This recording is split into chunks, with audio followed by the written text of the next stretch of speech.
Let's solve this physics question. So we have a red ball and a blue ball. The red ball is moving with a velocity of 20 meters per second, while the blue ball is stationary, so it does not have any velocity. Meanwhile, the mass of the red ball is 10 kg and that of the blue ball is 15 kg. Now, if these balls move together and collides, like we can see now, this ball has collided, and if they collide, moving with a uniform velocity, we have that the mass of the red ball times the velocity of the red ball added to the mass of the blue ball times velocity of the blue ball is equals to the common velocity, because they have collided, they are not separated, so they don't have any separate velocity. Then we have the mass of the red ball plus the mass of the blue ball.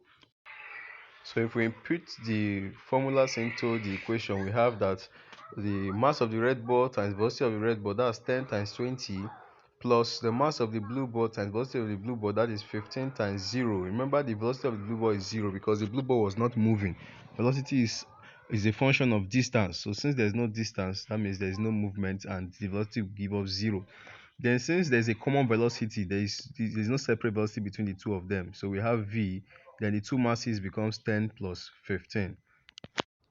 So making the calculations, we have 200, which is 10 times 20 plus 0 equals to 25v.